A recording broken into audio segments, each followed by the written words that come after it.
Yo, what's up? Video people that look through this thing, whether you're holding in a phone or a computer. Um, Thank you. I just wanted to express um, my feelings on the lucidity or the ever-changing dynamic of diagnoses. So I'm going to use my own experience, and those that can relate, of course, that is what is good. That is who I can speak to mostly. And so I've been diagnosed with a myriad of things. Celiac, bipolar, borderline hypomaniac, ADHD, major depression, and fibromyalgia. I think that's all of them.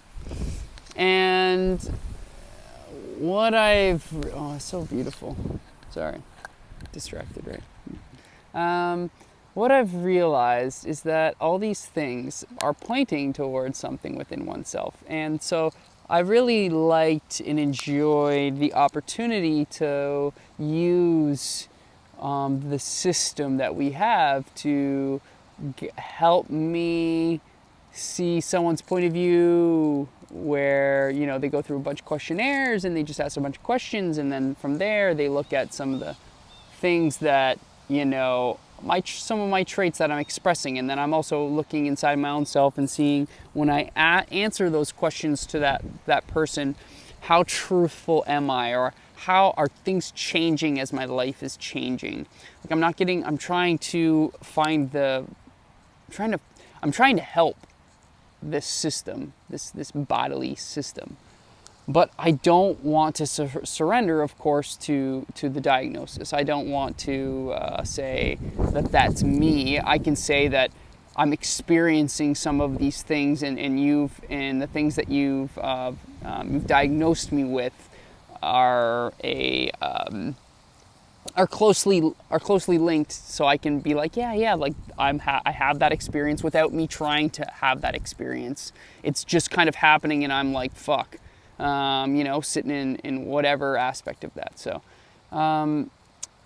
but that being said, I just really wanted to say that, if you've ever been diagnosed with something, we can be quick to hold on to it, because it's known, right? If someone has something and that something's wrong with them and they don't know what it is, it's scary. But once they get a diagnosis, there's maybe a sense of victimhood attached to that, but at the same time, there's also this sense of identity now that they can use to call themselves. And again, when you hold on to identities, even if life tries to change those identities, you might hold on strongly because it's a sense of comfort to know and speak about who you are. But in reality, you, in my opinion, in my experience, that you're not that completely, entirely for the rest of your life. It's just a moment you're having. And that is what kind of keeps me centered-ish with what I'm experiencing. I'm not trying not to deny what I'm experiencing. Falling over.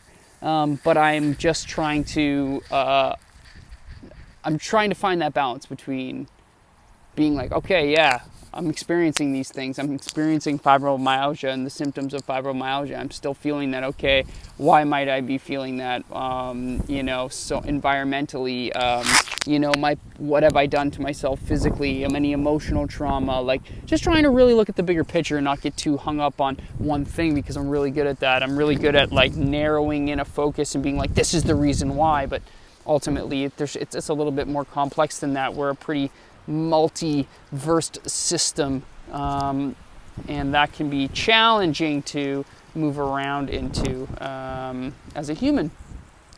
But as the spiritual being that you are, realistically, you are, I am. But I don't, as a human, I still have the humanness in my egoic strength is still there. And this sense of I amness is still there too. It's just it's not as embodied as my person. And I don't want to say for better, for worse. The I amness is definitely nice to have. It's definitely a centering point for me, but it keeps me in check. It allows me to try to not get too attached to things or identities or habits or behaviors or failing. But like ultimately, I have my things and my baggage, as someone said. Somebody had told me, and it's kind of like that, but ultimately we're just trying to do our best to move in this life in a good way, in a way that you would like, whatever good means to you. Nice place. I love watching the grasses just blow and they just sweep, cleaning and cleansing, I see, and it's like fresh air almost, it feels like. And the sounds. It's so nice. Although the sound might not sound so good on this video, but anyhow. I just wanted to expose that, bring it up, and make a video about it. I don't need to, but why not intermingle with those that may be on similar wavelengths, and to just have that discussion and to have that fun with just kind of pulling it apart and enjoying the connection with this.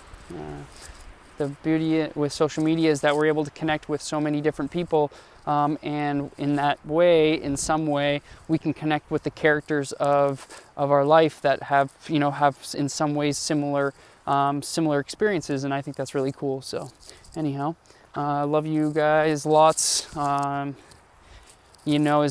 I love you as much as I can love myself, truthfully. I love you from the bottom of my heart, due to the fact that I love others in